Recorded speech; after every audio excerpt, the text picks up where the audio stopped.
So hello everyone, it's the Cricket Connoisseur here and welcome to another 2020 IPL preview show. On today's show, I'm joined once more by cricket fanatic Part Singh Rao, and in today's show we're going to be talking about the mighty men in pink, the Rajasthan Royals. So first things first, Part, thank you very much for coming on to today's show, mate. How excited are you to see the Rajasthan Royals in action in 2020? Oh, I'm really excited. Thank you so much for having me on the show, Aaron. Yeah, I'm really excited to see Rajasthan Royals on the field. Again, I come from Rajasthan, so there's attachment on that side. But yeah, it's a star-filled side with the champion overseas players, and we'll be really happy to see how they go along in the tournament. Yeah, 100%. And you've just mentioned full of star-studded players. So let's talk about the squad. It is a pretty strong squad. Also, some interesting choices in the auction. But let's go through the squad one by one then. So we start with the captain, Steve Smith. What a player he is. Mahipal Lomraw, Manan Vora, Yashashvi Jaiswal, David Miller, Aniruddha Joshi, Ben Stokes potentially. Obviously, we'll discuss his availability as the show goes on. Rian Parag, Sanju Samson, Jos Buttler, Robin Uthappa, Anuj Rawat, Shreyas Gopal, Shashank Singh, Rahul Tewatia, Mike Markande, Jofra Archer, Varun Aaron, Ankit Ranchput, Jaidev Adkat, Kartik Tyagi, Andrew Tai, Tom Curran, O'Shane Thomas, and finally Akash Singh. So, Part, looking at that squad, what are your first thoughts? Who really jumps out to you from that Rajasthan team?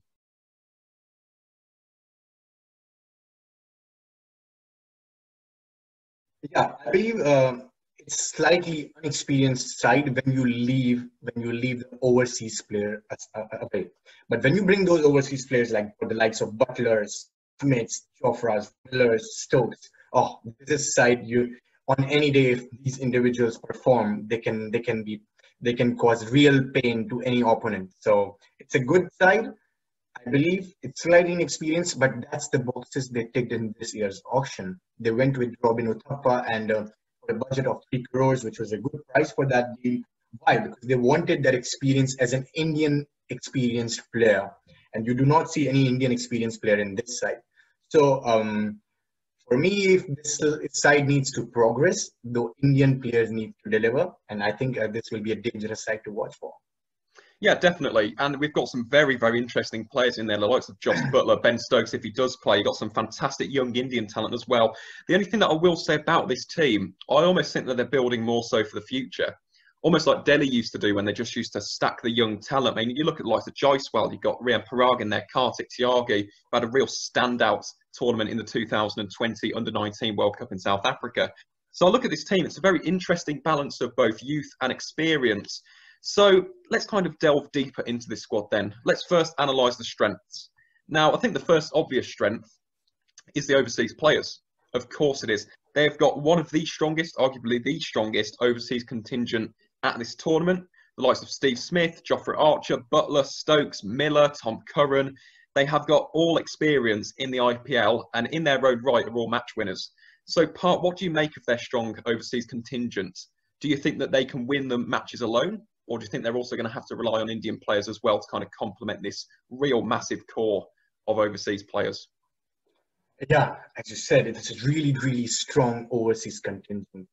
So if they want to go along in the tournament, for sure it's a team sport. But again, what is cricket? It's individuals performing in team sport. And if you see what Buttler did last year with Rajasthan, since the time he started opening, he changed the fortunes of this team. What I'm really interested in seeing this year, the role Buttler plays, because I was really impressed what Buttler did in the T20 game against Australia. He was standing there and he made sure they wins. He played until the last. As Johnny Bairstow tried the same role, it did not work out. But again, Buttler, I would like to see coming up, crashing the opponents, but at the same time standing like Virat Kohli does, staying until the last and watching his team win. So that's the role I want to see from Buttler this year.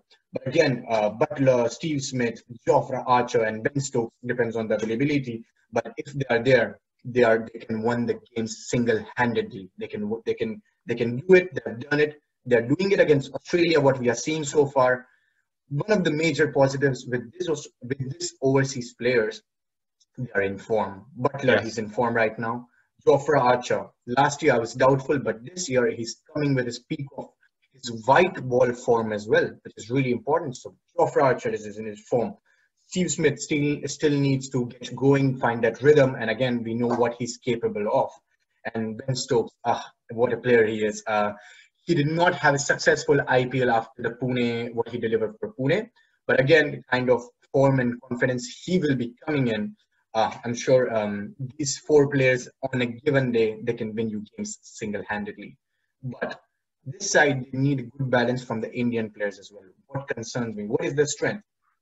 A good point that Jaydev Unadkat is not coming off that expensive price tag. Rajasthan Royals and the management showed faith in him. It's the third time he's in auction, and third time Rajasthan picked him up. So it clearly shows that they know what his potential is, but good thing is he's not coming off that price tag to justify. Instead, he's coming off a wonderful Indian domestic season. So again, a left arm to watch out for. Okay, other than that, the young players which you mentioned, they need to build for future. Rayan Parag, Shreyas Gopal, likes of Maipal Lomror, and Sanju Samsung, of course. So if these Indian players can find their role clear, what value they need to bring to the team, and if they have the clarity, if they fill in those gaps, I think this side can be dangerous on any day. Yeah, definitely. They can. And you mentioned the young talent. I really like the look of their young players. I really do. Jaiswal, Tyagi, Parag, Lomror. There's just such a fantastic mix of youth and experience in that team. And I think in tournaments to come, maybe not so much this year, because obviously it's their first kind of outing in the IPL, or second in the case of Lomror and Parag. I just think this is a great experience for them. Just put them in the squad now and build for the future. As I mentioned, Delhi did this perfectly. Look how Shreyas Iyer, Pants, Shaw, all of these guys have turned out. I feel like Rajasthan have almost taken that mentality and they are building for future tournaments now. So I cannot wait to see those young guys finally get a go in the IPL. But of course, I think there's almost a double-edged sword with Rajasthan. With this team in particular, I think they have fallen into a bit of a trap, and that is an over-reliance on their overseas players. We've mentioned they have, at any combination, at any one time, they have 4 absolutely gun match winners in this team. Okay, but the problem with that is you need a strong domestic core to kind of back those guys up. Overseas players only make up 4 out of the 11 spots. They're not going to win you a tournament. And I say this from experience as an RCB fan. We have had some magnificent overseas players over the years, but if you can't complement them with a good enough and deep enough Indian core, you're not really going to go far. And that is my one glaring issue with this team. Are they going to rely too much on the likes of Smith, Butler, Archer? If one of these guys gets injured, who do they bring in and how do they rearrange the team? Pat, what are your thoughts on that? Do you think that's going to be a real massive key issue for them in this year's tournament? Or do you think that Rajasthan may just ride the wave and they'll be okay, even if they do lose their overseas players? See, what they have done in this option, they have good backups in terms of their bowling, because they were very uncertain about their bowling. So they have ticked all the boxes in terms of bowling bench strength. So even if let's say Jofra Archer is not ready and available for 14 games, they have got Tom Curran or they've got Andrew Tye, similar capable bowlers who played for their respective countries. So they're really, really good backups. But again, when we are looking at the backups of overseas players like Joss Butler or Ben Stokes, if he's not there, or Steve Smith, I think this is something which would be really, really, which could come as a disadvantage to this team. This is what we have seen so far. Ben Stokes did not have a dream season for Rajasthan for the last 2 years, and we have seen that Rajasthan failed to even make the playoffs. So again, as we said, 7 Indian players make out of 11. So they need to find a good balance if they want to progress in the tournament. These match winners, they can win you games here and there. But to progress in the tournament at any stage, you need a combination of Indian core along with overseas superstars. So I hope, and even Rajasthan Royals would be hoping that these players are available and fit for this season and also in form.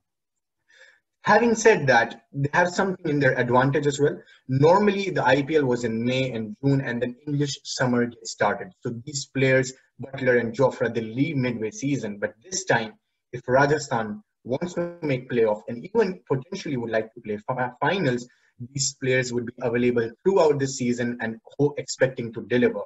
So again, as you said, it's a two-edged sword. If it pops up, good. If not, they're in trouble. Yeah, definitely. And I suppose that's a gamble that they've taken. But obviously, we'll have to wait and see whether it pays off or not. It'll be very interesting to see whether it actually does.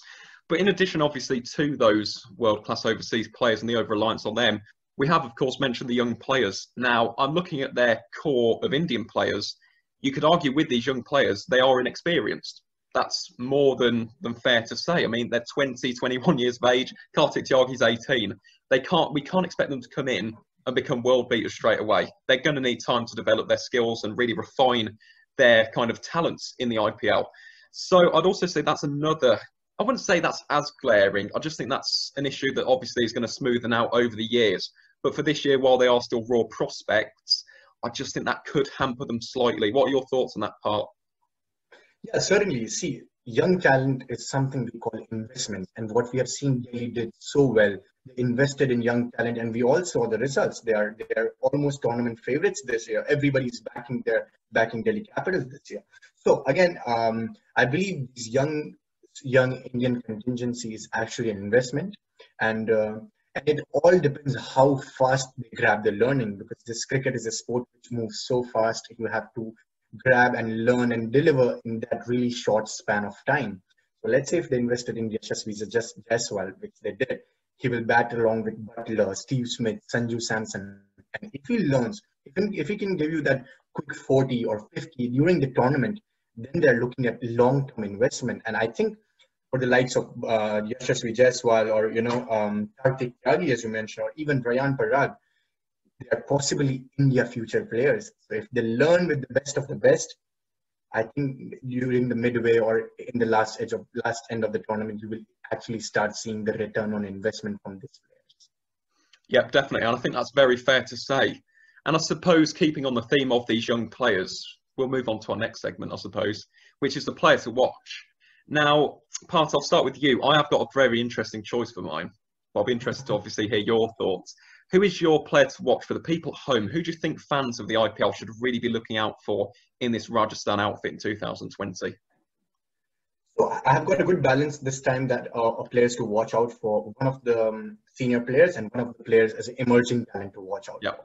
So in senior type players, I'd go with Jofra Archer, the kind of form he's coming in, and also the capability of turning the game. So if Rajasthan Royals, any of Gopal or any of the bowlers can get the wicket, what Morgan did so well, you give Jofra the next over and capitalize on that situation. So if Steve Smith use him in that manner, and Jofra Archer bang the ball hard and get those wickets at any point of time, he can turn the course of the game. So I think Jofra Archer for me is player to watch out for. It's already his second or third season with Rajasthan. So, but this is, I think, will be his peak season for Rajasthan Royals. Young player, I'm putting my money on Yashasvi Jaiswal, the left-handed opener. He will get the games. He will get his share to start for the Royals. And as I said, if he learns along with the likes of Butlers like Sanju and Steve Smith, they're all world-class players. They have all performed. So if Jaiswal can learn and still deliver that quick 40 or 50 in the power play, I think this is the future India prospect we are looking for. Yeah, definitely. He's such an impressive young talent. I have no doubt that we'll see him on multiple occasions in this year's tournament. I have gone slightly different, of course. I mean, many people would have been expecting me to have gone for Jaiswal or Tyagi. I've actually gone Riyan Parag. And it's just because last year he just made, I don't know what it was about him. I think it's just the way in which he plays. He just kind of left a bit of an imprint on me, I suppose. Well, he's just someone that I want to see kind of succeed and watch his development, really. And not only that, it's probably because he's from Assam. Now, Assam, as we all know, it's not exactly a major cricketing hub in India in terms of producing world-class players. And I think this year Rajasthan were actually going to play in Guwahati, which obviously is a massive shame that obviously that hasn't come to fruition. But when I'm looking at Riyan Parag, just looking at his stats last season, 7 matches, 160 runs, an average of 32. I mean, that's not a bad average for a number 6, number 7 batsman. 126.98 strike rate. I think he probably could improve that, knowing his ability to kind of absolutely smash it, to be honest, towards the last stage of an innings. Also took 2 wickets in that tournament. And then in last year's Syed Mushtaq Ali Trophy for Assam, he took 6 wickets and averaged 23.66. Not too shabby at all. A 5.46 economy rate, that could be absolutely vital for Rajasthan. And he also scored 135 runs in 6 innings. So for me, there's just something about Riyan Parag. There just is. I don't know what it is exactly. It's probably just because he's a good spin option. He's very dynamic, and obviously he can give you some impetus towards the end of an innings. But Rian Parag is definitely my choice, and he's only 18.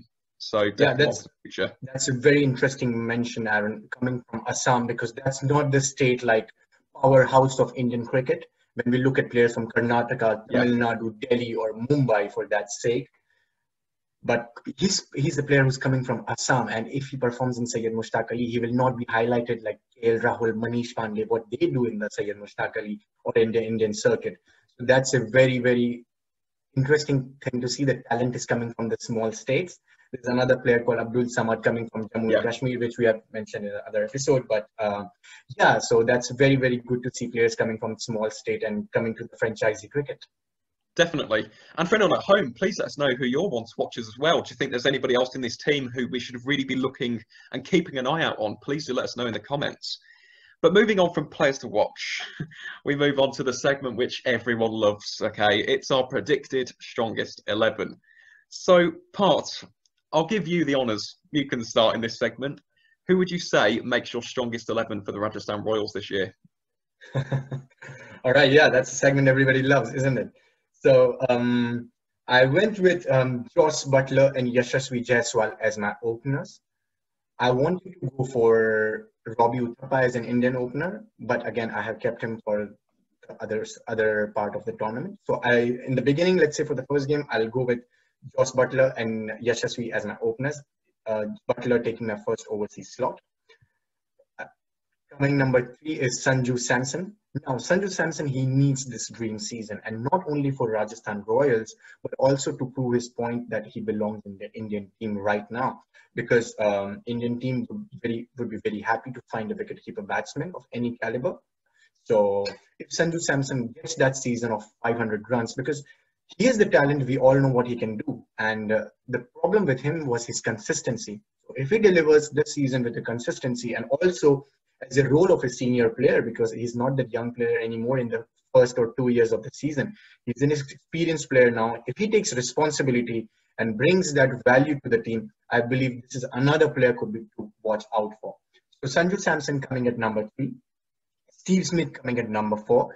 He will play the anchor role, and he can hit the ball whenever he wants as well to even spinners and medium pacers, what we have seen. He just needs to find his rhythm, and again, we are looking at the captain and world-class player. Come on, he loves challenges, and on any day he can perform.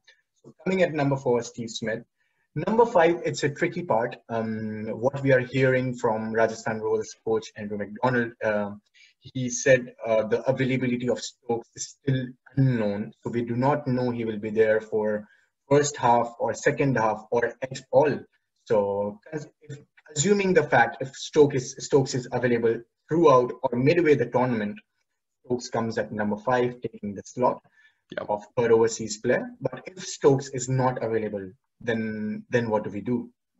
Then they go ahead. They did a very interesting buy in this auction as a backup overseas hitter. That is David Miller. Nobody wanted to have Miller in their side. They got him at the base price without any competing options. They got him for 50 lakhs. David Miller, for me, he's taking up the slot if Stokes is not available, coming at number 5. Coming at number 6, again, which you mentioned, your player to watch out for, Rian Parag. I went at number 6 for Rian Parag. He finished the tournament really well. He even won them the game single-handedly last year.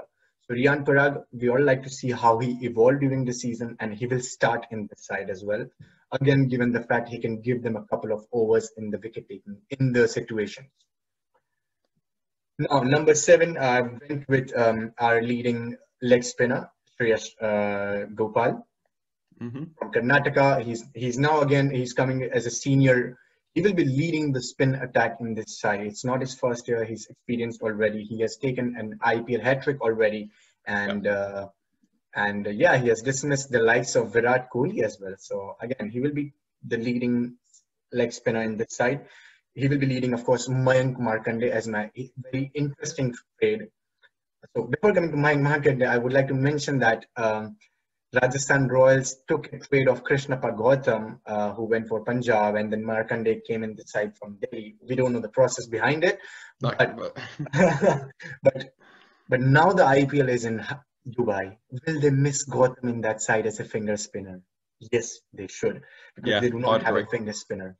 So in that way, Mayank Markande comes as a second leg spinner. He has started for Mumbai, and he has even started as Indian T20 international side as well. So Mayank Markande, very interesting buy. He comes at number 8. He gives you overs with Shreyas Gopal. And then Jofra Archer as my fourth overseas player, along with Jaydev Unadkat as my left arm pacer. They both are senior players, start and leading the pace attack. Along with left me one slot, Ankit Rajput or Karthik Tyagi. I went with Ankit Rajput in this one. He have had hands-on IPL experience. He can give you those overs when you want, and this pace attack looks pretty settled so far.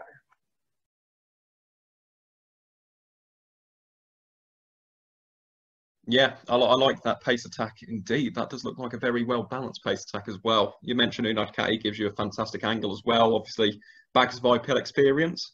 And of course, Ankit Rajput, I think he sometimes goes under the radar. But yeah, I'd agree. I think that's a very good choice. So with regards to my 11, I've chosen the same top four. So Joss Buttler, Joyce Well, Sanju Samson, who in my opinion is one of the most underrated players in India. Actually, I don't know how he hasn't got more India caps. Absolutely love watching Sanju Samson play. Such a good player. Number 4, obviously Steve Smith, the skipper. Number 5, Ben Stokes, if he is there, obviously he takes 5 and Parag at 6. If Stokes is unavailable, now with me, I can be flexible with my team. If the surface, they decide that they need an extra batsman, David Miller comes in, straight swap. If they decide that maybe it's not so batsman friendly, they want to bring in an extra spinner, you take out Stokes, bring in Mahipal Lomror, and bring in someone like a Rahul Tewatia or indeed an Ankit Rajput. I think that'd be a good, good replacement, I suppose, and a good combination and a mix to have for a more spin-friendly or seam-friendly track if they decide to go with that. So in terms of the rest of my team, Rian Parag at 6, obviously Lomror at 7. I've just mentioned Mahipal Lomror. Shreyas Gopal at 8. What a player he is. Jofra Archer at 9. Jaydev Unadkat at 10. And number 11, Mayank Markande.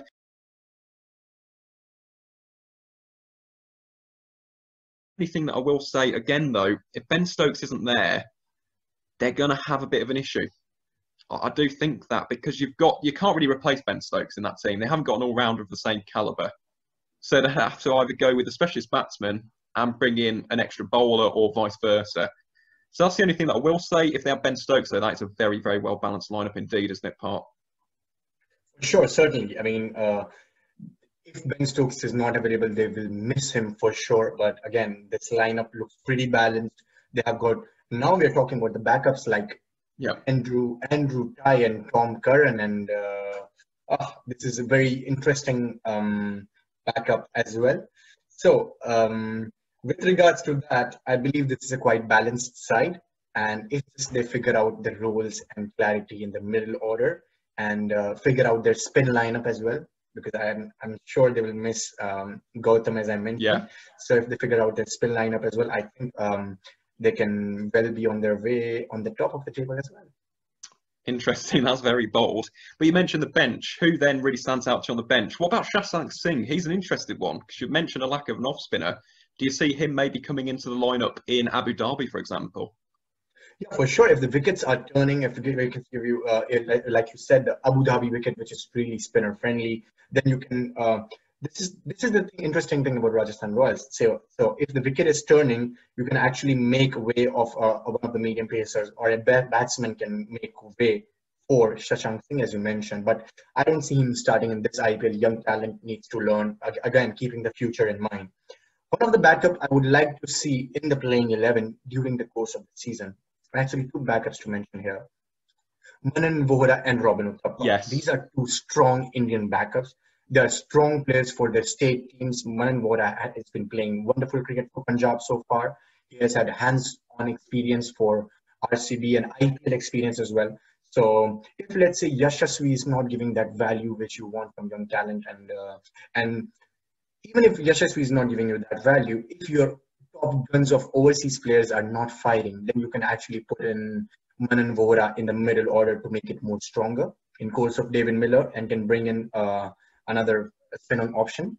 And Also, you could put Robin Uthappa as an opener or number 3 because that's the flexibility he gives you in the top order. So really, really strong Indian backups as well. And that's what they tick their boxes in this auction.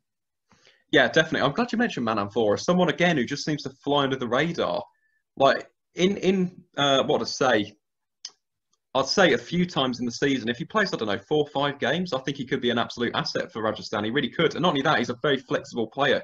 If you need him at the top of the order, he's more than happy to do that. He got 45 for RCB in 2018 at the top opening for the Bangalore boys. And then, of course, as you said, he can also offer you stability down the order in the middle order as well. So interesting. And as you said, some very, very strong backups. But with that being said, we go on to the final aspect, I suppose. And it's where do you think they're going to finish, part? Because you said that you think they might challenge. I see it slightly different, but I'll obviously hear your thoughts first. Where do you think they're going to finish in the table, for example? Yeah, for sure. See, I believe if Ben Stokes is available and the top guns are firing, I would not be surprised if this team can even go in the playoffs.